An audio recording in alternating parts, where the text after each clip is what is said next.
the first question out of their mouth is, I hope next week you'll follow up on this and tell us, how do we walk in grace? And the thought hit me the minute they said that. My answer was, I can't. Because the minute I begin to tell you how, here are the 10 ways to walk in grace, we now have another holy 10. The Law and Grace. Today on In the Shadow of the Cross. Welcome everybody to In the Shadow of the Cross. And we thought today we're going to lay down the law. We're going to lay down the law for all you listeners out there. Amen. Yeah, because, you all just been out there being crazy and, listening to us wackos, so you need the law.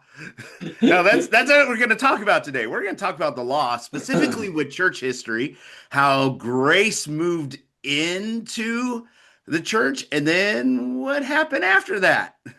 Give you a little hint, law. So let's go ahead and talk about this. So what is it that was law always like kind of a part of the church? Or like when we look at Paul, was there this great grace movement in the early church? What happened here? What happened here, Michael? Well, okay, give me a couple of minutes because I need to kind of frame this then, okay? Okay. In the early church, we had two distinct streams of Christianity. One that was oriented around the Jerusalem church, and James, Jesus' brother, and Peter, his number one guy, and all the Galileans, right? And then we have Paul, especially after Antioch, the letters after Antioch, not including the Thessalonian letters, and the Johannine community, which is distinct from that group as well. And the Paul line Johannine trajectory is very, very, very non-transactional grace oriented, tremendously so.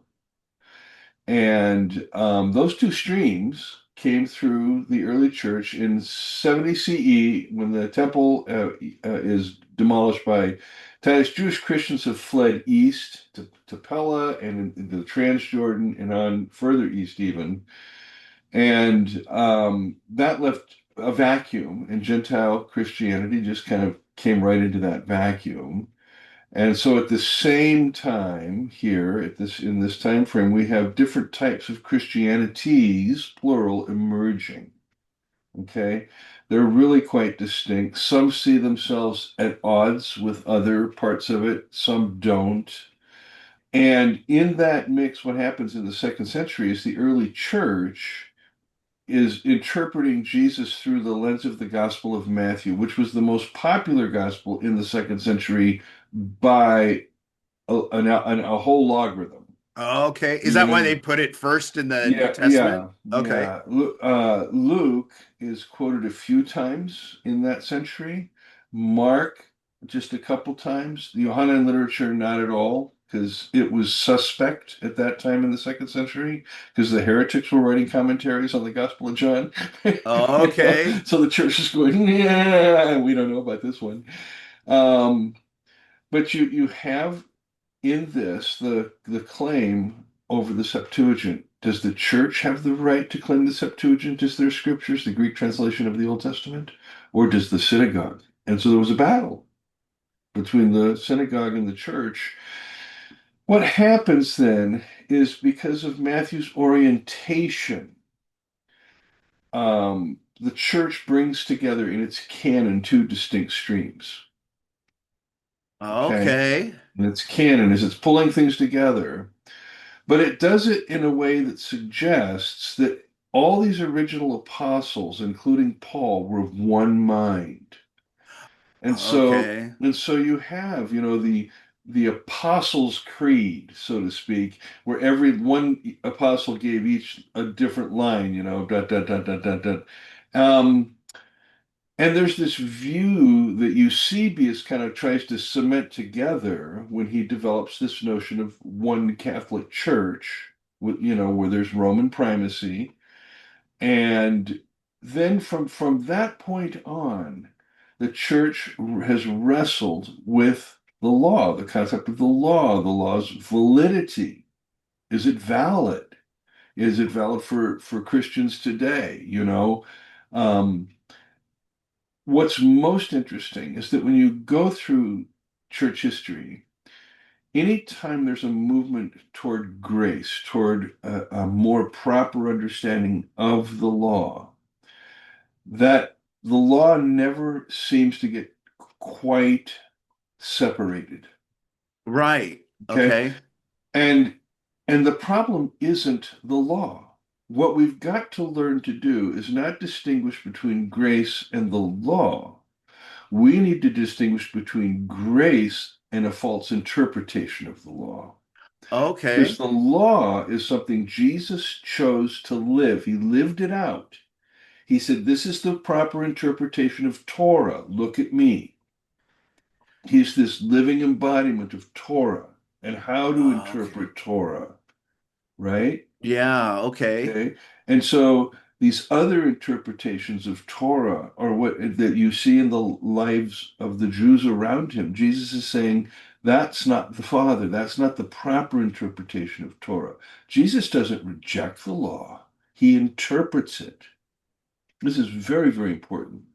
So when you move to Augustine, for example, around the year 400, masterful theologian of God's grace. And he protects God's grace by the category of election. God elects some to heaven and the rest he elects to hell. And if you're Right. saved, it's by grace. There's nothing you can do to earn it. He's very anti-Pelagian, Right. all that stuff. But law gets smuggled back in, Augustine's thinking, through his anti-Manichaean ascetic sensibilities. By the time you get to Patrick heading to Ireland, Ireland is a chaos of clans, in the 300s. And Patrick comes in and he converts these clans and unites them around this document known as the penitentials. And the penitentials are essentially a law code to keep these clans so now they have a legal structure within to work, right? Hmm. But it's structured in terms of theology and sin. And so if you do this sin, this is the payment. If you do this sin, this is Oh, wow. yeah, it's the Mhm, mhm, penitentials. So mhm. you say, okay.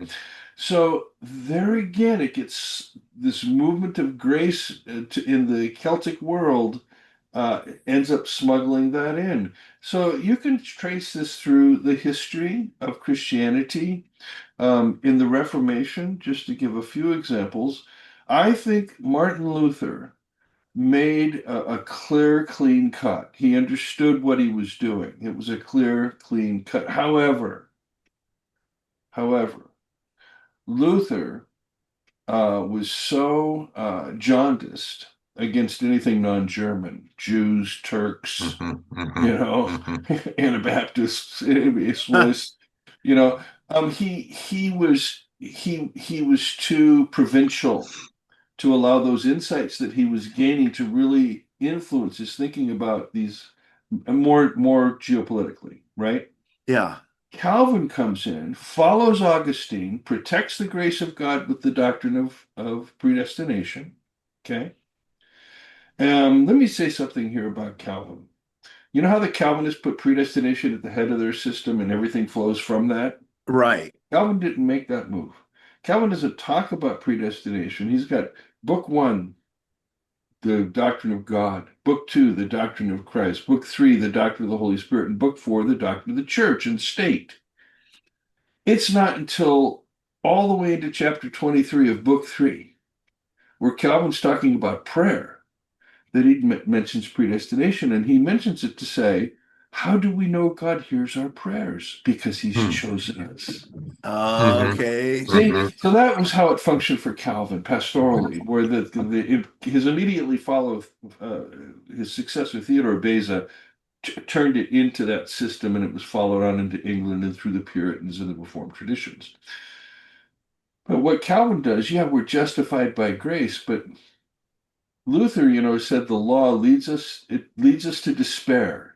We can't fulfill it. And then it leads us to Christ, who fulfilled it for us, right? Yeah. Okay, so Calvin has this third use of the law. Not only does it lead us to despair, not only does it point us to Christ, but it can also be used in the life of the Christian for sanctification. It's called Calvin's third use of the law.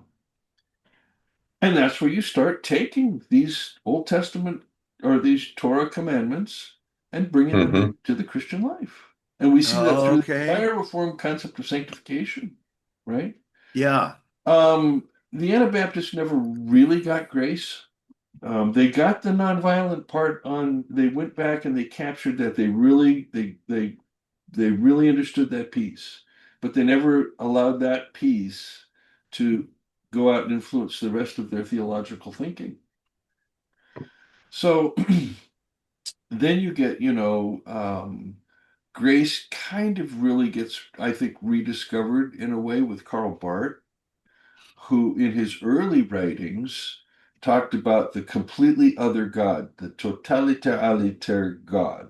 He's so wholly other that when he intersects our world, he intersects it as a tangent. It's just it's Oh, okay. very existential.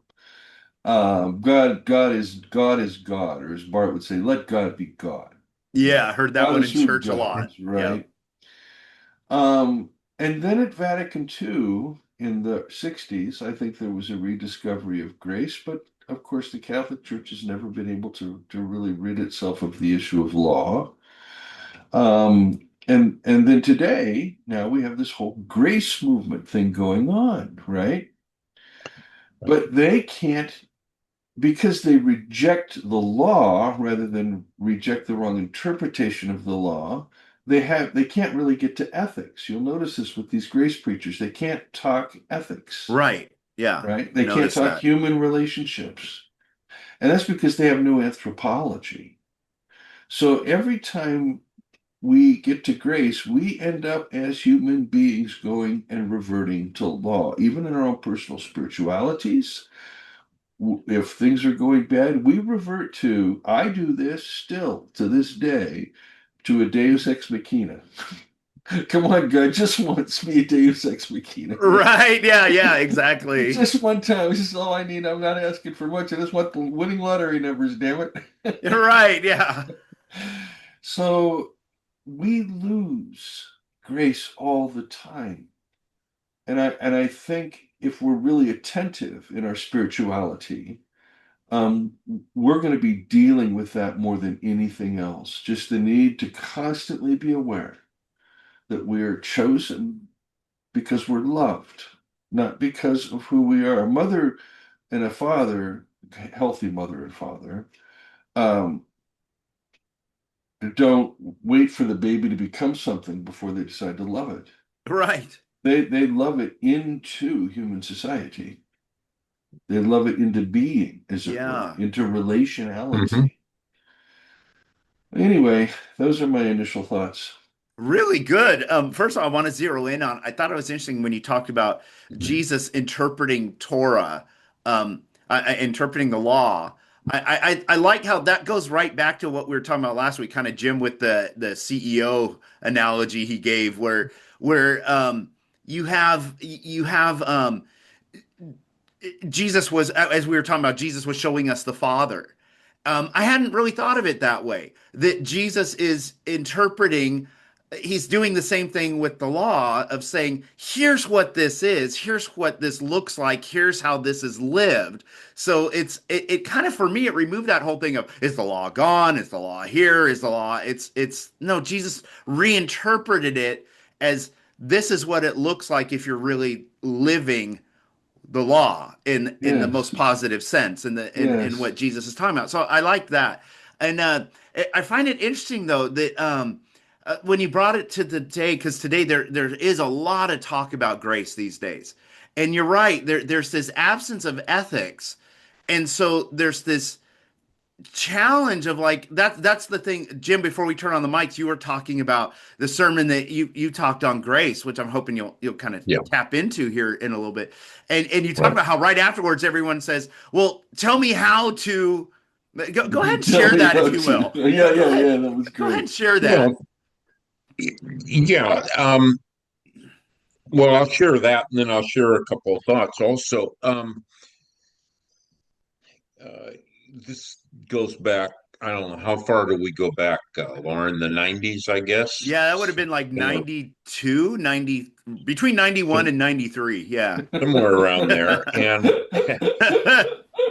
And I was preaching on grace. I was preaching on being free from the law, out of Galatians, Romans, and uh,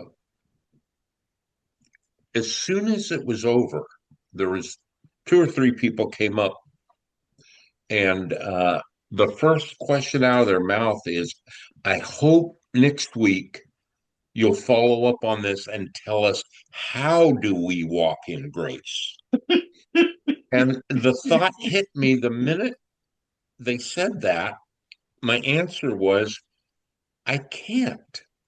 Because the minute I begin to tell you how, here are the 10 ways to walk in grace, we now have another holy 10, you know? Right. And it's like, here's the 10. And Yeah. the the the thing I was thinking about is,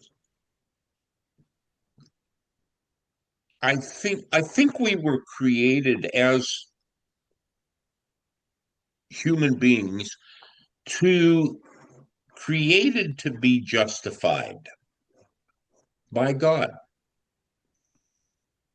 And when Adam and Eve did something that they had been told not to do, they now had to self-justify themselves.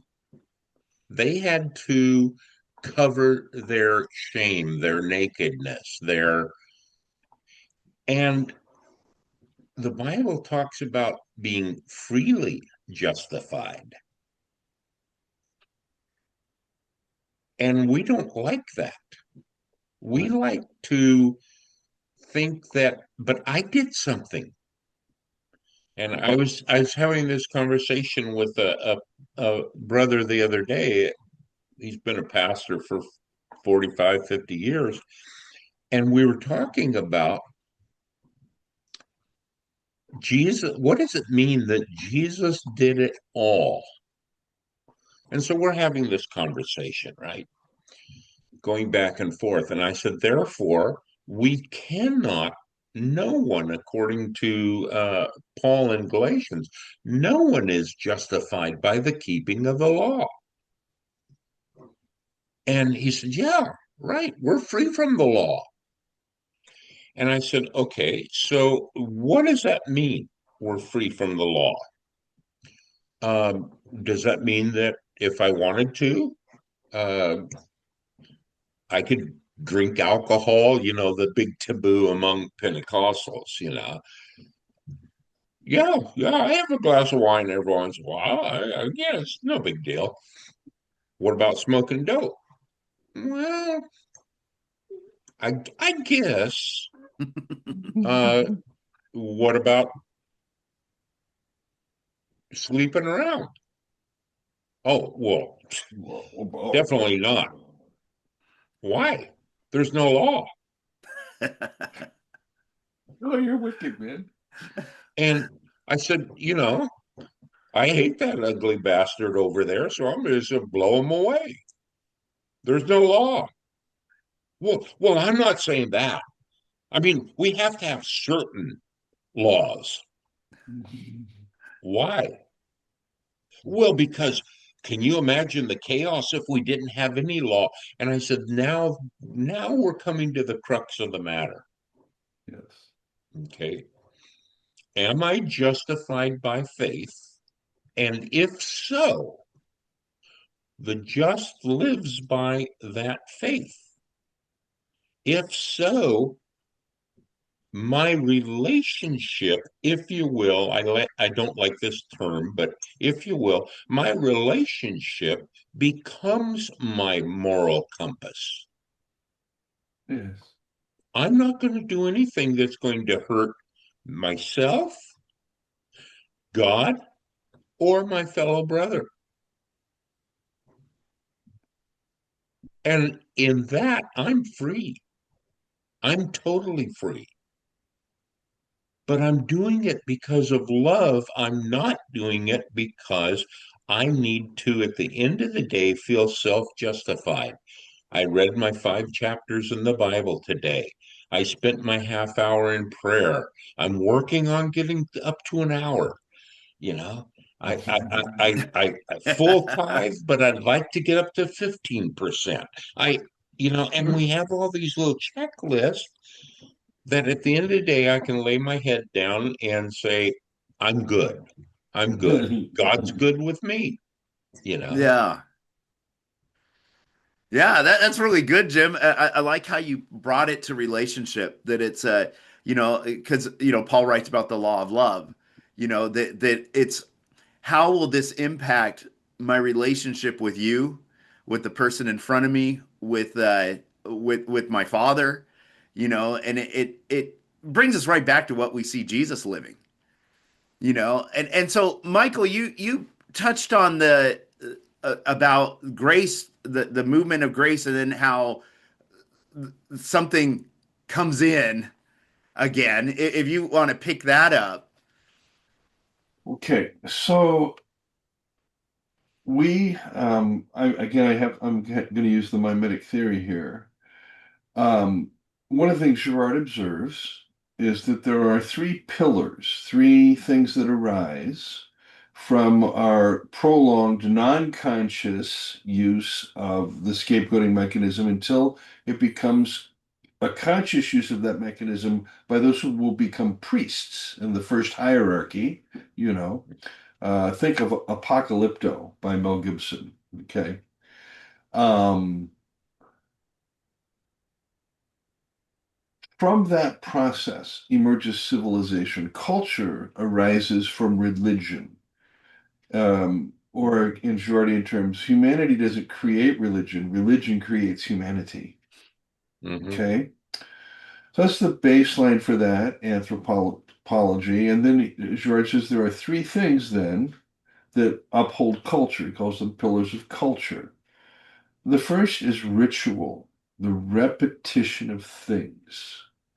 And in the mimetic theory, the ritual, of course, is the scapegoating, the ritual of the mimetic frenzy and the scapegoating process. Okay. From ritual emerge things like administration, bureaucracies. Okay. Um, uh, then the second thing that holds a society up is prohibitions. You shall not. Oh, right. Hmm. And when you look at Hmm. the Decalogue, what is it that the prohibitions in the Decalogue are all oriented toward things of mimetic relations. And that's made very clear in the 10th, you shall not. If you don't covet, you're not going to murder, you're not going to steal your neighbor's ass or his wife or anything else. And that's why Paul says, I never really knew what coveting was until the law told me not to covet. And then I just coveted Yeah. and it didn't. Okay. Yeah. Yeah. So I think that and the third pillar is myth. That's the story we tell to justify our victimage. And in myth, the victim typically agrees with the persecuted community that they're the problem, and they're ostracized or they turn into a monster and they have to be killed. And there's all this stuff that goes on in myth. Um, so you have prohibition, ritual, and myth. We revert to law because it's one of the three primary pillars of culture. And in times of great crisis, we really revert to ritual. Now, today, if you want some examples of that, they're not hard to find. Right. I was And thinking about it as you were talking. yes, but we also revert to myth. The way we tell the story is correct. We're justified in doing what we Exactly. do to these people we're extruding, excluding, or whatever. We're Exactly. justified. So we always are going back to these three, and these are the three pillars of what the gospel deconstructs. It takes ritual and turns it into a meal about the very process of scapegoating. It says, you got to do this. It's right here. Look at it. Look at it. See what you're doing to each other. Look at what you did to me. Look at it. And that's our ritual process so that we learn to become nonviolent. We really do learn to reject violence because we don't want to do it to Jesus and we don't want to do it to others. We don't want to do it to ourselves. You know, in Jesus, the Torah, the law, becomes interpreted and interpreted specifically through the lens of mercy. And then the gospel is the passion narrative is structured just like myth. It has the same structure of the all against one mechanism, the false accusations, the violence to the victim. And it's the gospel passion narrative is structured like myth. Why? Because the gospel is the science of reading myth. Jesus' passion undoes myth, and in undoing that and transferring law to himself and living this proper interpretation of Torah, and also, engaging his community in this ritual of peacemaking and nonviolence, there's a whole new culture there. But we keep going back to that which we think in our heads has made us human for, 100,000 years. Right. Yeah. It's interesting because just today I was just kind of combing through Facebook and stuff, and it just occurred to me, it's interesting how you're talking about law became like how we would structure religion, and then we would create these rules that would structure our society. And it's interesting you're talking about how we could see this all around us right now. Just today I was going, and I wasn't even thinking about that this is what we're going to be talking about. I was going, I see law collapsing everywhere in our society right now. And that's what's driving a lot of people crazy right now, because like you said, if religion is built around that, that means our beliefs, our myth as a society is around these laws. And then when suddenly those things are collapsing, it's like, well, we either got to shore them back up or we got to come up with a new set of You rules said, now. And yeah. so it's kind of like we're in this as a society, we're in this weird, like floating place where it's kind of like people are going, well, what are the rules now? I don't Well, know. let me ask you this. Is law breaking down? Is the Um, Constitution still the Constitution? right. Yeah. What is it Yeah, it that we is. have? We have two very different interpretations of that Constitution, Right. two Yes. readings of it, two Yeah. hermeneutics at play, don't we? Yeah.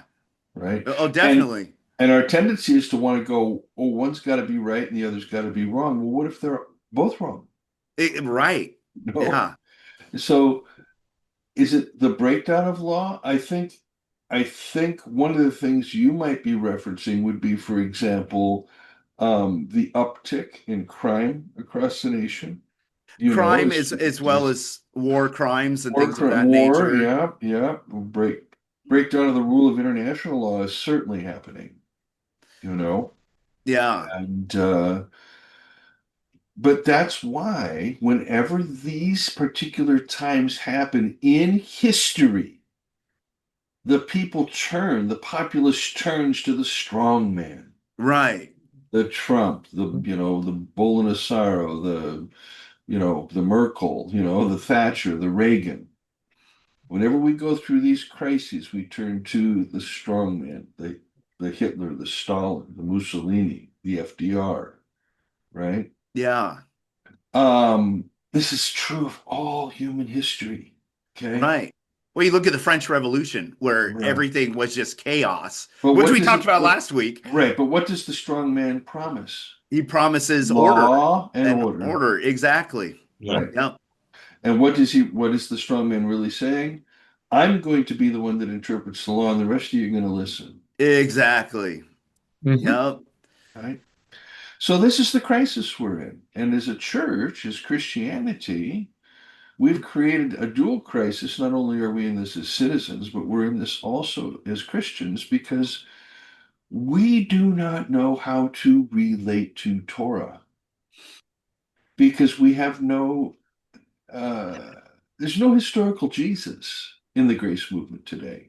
They can't even do historical Jesus research, you know? I can't think of one of them that could do this. Not one. Yeah. And so there's no anthropology. And so they don't have any way to help us. Even though they got grace up the wazoo, they have no way to take it out of that bubble it's in and turn it into life.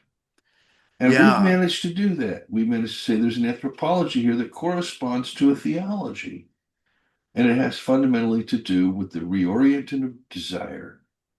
The church is the community that reorients desire. So we no longer desire the things of the world. We only desire the Father's will, like Jesus. He's our model. Mhm. Yeah. Yeah, and that's what I was thinking about. It's funny when you mentioned the church because that's exactly what I was thinking is that the church is supposed to be the place where we're showing that preferring one another, loving one another, laying down your life for one another. And so that's the new order, if you will, of how we're supposed to be living. And sadly, so many are still floundering, trying to figure that out. And so I think that's part of the crisis now because they're trying to adopt some kind of new law and order in the chaos instead of it being, well, Jesus has already shown us the way. Well, that's exactly to Jim's point, about the person that came up and asked the question and Jim's response. It's precisely his point.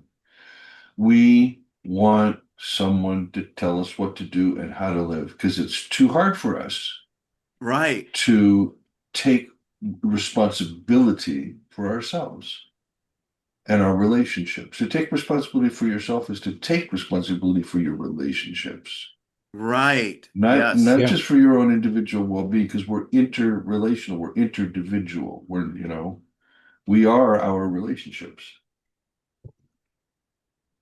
Well, I think also we have a world, a society that everything you're saying, Michael, scapegoating, mimetic theory, everything plays into that, and we go in this secular kind of we're up, we're down, we're new rules, old rules, whatever.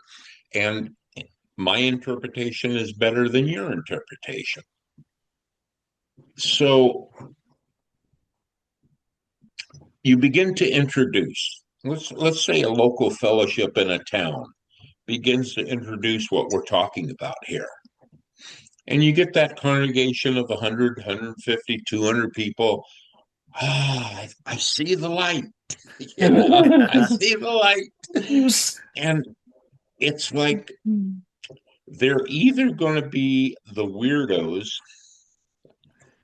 that meet down there on that, you know, down there in that building, you know, that's all, man, they're just weird. They're just, they're all a bunch of peaceniks and they're all, so they're ostracized, or they're going to come up with their own set of rules at some point in time.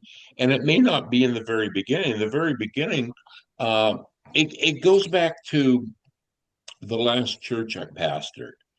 Uh,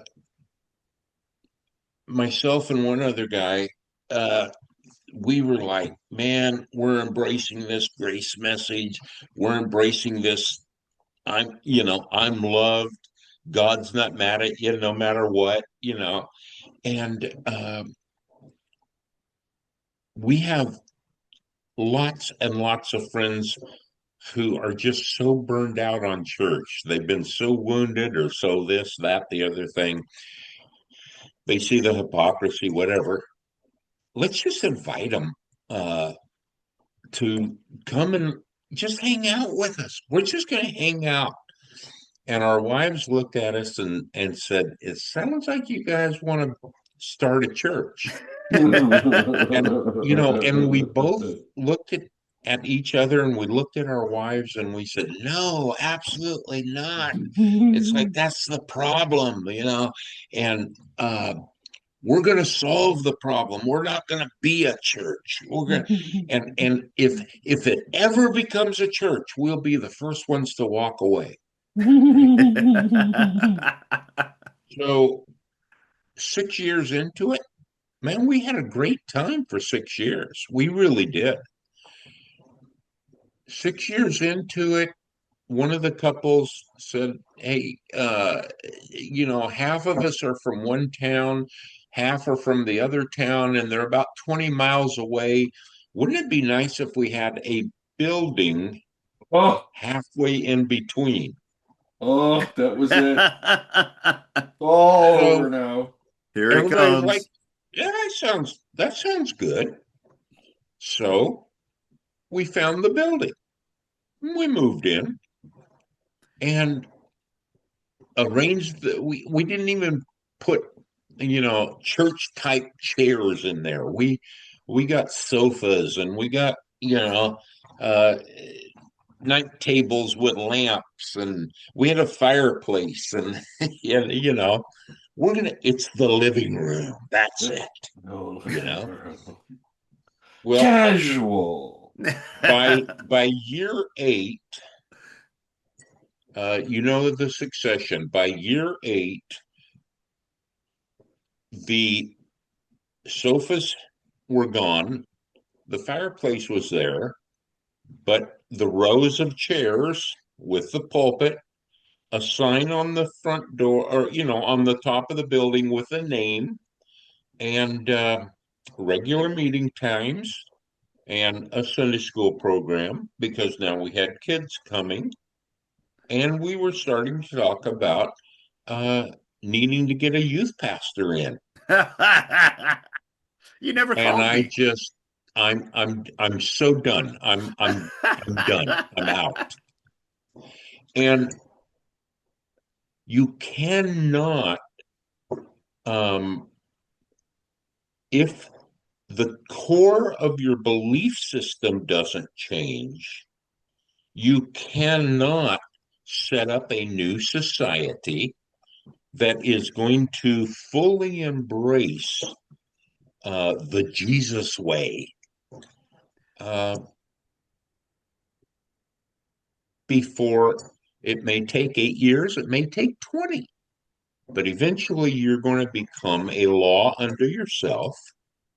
You're going to have your rules, and you may not become a cult, but you will fall prey to the self justification.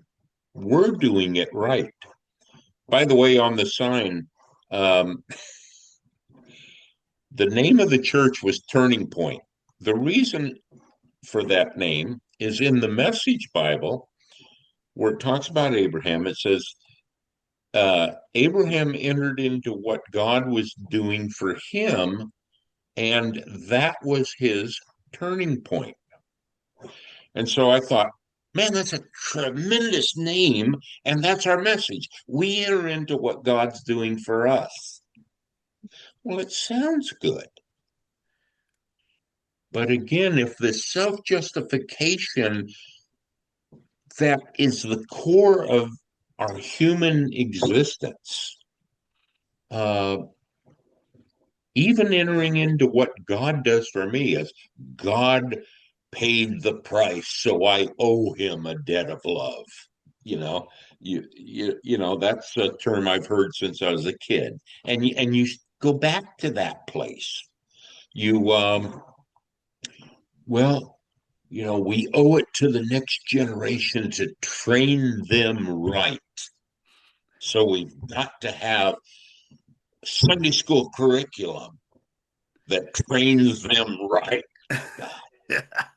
And it's like sell out. So it's it's a vicious circle. I meet with pastors today, and well, Jim, how do we do this? I get what you're saying, but how do we get our church there? And one time I said something and they didn't appreciate it. I said, 3 sticks of dynamite will probably get it there. But Yeah.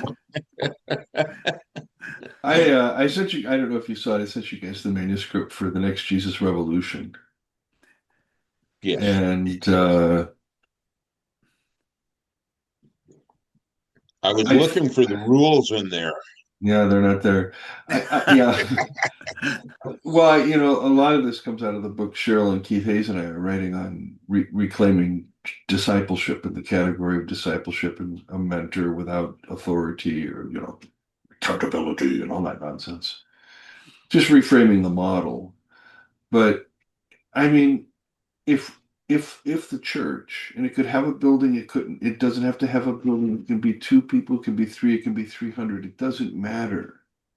If the whole point of the gathering is to reorient our desire to the Father's will and to learn what that looks like in the life of Jesus of Nazareth, and we have all the lectionaries we could possibly want to preach on the stuff that he did. I mean, the writer of the fourth gospel says if all the books were written about him, the world couldn't contain it. And, that's the beauty of Jesus revealed to the fathers. I mean, we've had 2,000 years of studying him, and I don't even know that we've scratched the surface, Yeah. you know? So a quick question then, Michael, and I don't mean this in any type of an attack Yeah, way that's or good. No, anything, man, but go for it. so who defines for us Mhm. what that community, is it, XYZ? Is it, isn't that what we do? We need a king like all the other nations of the world. Right, I'm following this guy because he really gets it. right. Uh, So, two yeah. things. One is I think we're going to be entering a period of time that's going to be very much like the second century, where there are just multiple Christianities. Okay, lots of views, lots. Okay, um, At least I 40,000. yeah, I see. Yeah, Yeah. I Yeah. I see Catholicism and Orthodoxy kind of getting the fortress ready. Encircling the wagons. Okay. Um, I I really do think Protestantism is going to collapse under its own weight, particularly if things happen economically, because Protestantism is supported by donations, Hmm. and once there's no disposable income, there's no more churches and paid pastors and blah blah blah. And I think you're going to see the people trying to be influencers at that point because they can make money. Mm. And that's very sad. I think we should avoid anybody trying to do that. But anyway, I think that if we were to gather together and talk about how Jesus did the Father's will, how did he do that in this instance? How did he do that? What does he mean when he says this? How is that an expression of the Father? If we would learn to think that way together, learn to sing that way together, learn to pray that way together, when we break bread that way together, then we are the body of Christ. We're going to grow. We're Mhm. going to grow. Um, in our character, because it's our character that displays Jesus' character, who displayed the Father's character. You know, Christ in you isn't some metaphysical thing. Right. It's Christ being formed in your character that means something. Hmm. You know, Right. and Yeah. this is where the law That's fails so every good. time because the law comes in like the Freudian superego. Do this, don't do that. Bah! It's just like that's not how you live. That's no way to live at all. You know. Um, for Gentiles. Jews have an orientation toward Torah that can, in many ways, be very, very, very beautiful, and in other ways, maybe not so beautiful. Just like Christians, you have some great view of the Bible and Jesus, and others not so, you know. But for us as Gentiles, we have to have an understanding that Jesus lived the Torah out in his own Judaism, and we're choosing to follow him in his interpretation of Torah as it's lived and Mm. embodied in his Interesting. Yeah, interesting because I mean I definitely see right now that how you're talking about the multiple Christianities. I mean I definitely see that happening right now where and not just talking about the 44,000 yeah, denominations that Jim mentioned, which is yeah, true, yeah, yeah. but in the sense of like just in the differences in what it means to be a Christian and what it means to follow Jesus, you definitely see that formalizing and different groups kind of moving into their direction. Oh Some yeah, good, some not so. yeah, It's yeah. it's pretty interesting in the time that we're in. Um, Loren, why don't you make a note, side note, that let's kind of revisit that part of today's discussion. What does it mean to follow Jesus? Ooh. Yeah. I've heard you say, Michael, in the past, that we really don't have a clue who the historic Jesus is. And if that's true, then how can I follow him? I mean, you know Yeah. what I'm saying? It Yeah. brings up all kinds of questions. And I think it'd be an interesting follow-up to this conversation today. Well, let me make a Yeah. plug then. In the Jesus-Driven Life, the second edition, Mhm. I inserted my fourfold Christological paradigm. I took the Wesleyan Anglican scripture, reason, tradition, and experience, and I said, okay, those are great categories in themselves, but they're not useful because they're not Christologically focused. What if we focused each one Christologically? So the Jesus of experience, the Christ of experience, is the Jesus we experience together in our worship. The Jesus of tradition, well, I know who that is. That's the Jesus of the creeds, right? The Jesus of Scripture is the textual Jesus, Matthew's portrait, Luke's portrait, Mark's portrait, Paul's portrait, John's portrait, right? We're looking at these various ways to see and understand Jesus. And then reason. And I put the historical Jesus, but I put it in quotes because the historical Jesus is always changing because the more we learn about Jesus Judaism, the more he comes into relief and focus. It's not learning about Jesus, but learning about his background and culture, where we begin to go, oh, check this out. Yeah. So Okay. all four together matter. Mhm. Okay. That's my hermeneutic approach to this. It's that fourfold Interesting. Christological Anglican paradigm. Mhm. Mhm. Wow. Awesome. Wow. Very cool. Yeah. Yeah. Yeah. Well, we'll pick this up with that, Jim. I think that would be good. Well, Michael's got a class he's got to teach. So we're, Bummer. we're going to wrap it up so Michael gets time to get his prep work done. But real quick before we go, let's start with Jim this time. Jim, what do you got on the cooker? Oh my goodness. Well, I've got a big conference that I'm uh, going to, and so everything slowed down because I'm working on what I'm going to share and how I'm going to share it in a way that I don't get any rotten tomatoes thrown at me. When's your conference? Down in Sacramento. Oh, Okay, wow. okay, all Okay. right. And when Yeah. is that coming up? Coming up, I think January 12th, maybe, Okay, all right. somewhere in So the you got first week or two in January. all right. So you'll live Okay. to see New Year's. My, Okay. my old Yeah, stomping ground, Sacramento. yeah, yeah. Well, it's you know the group. It's a group of churches, the River Yeah, yeah, okay. churches, Yeah. and I was one of their speakers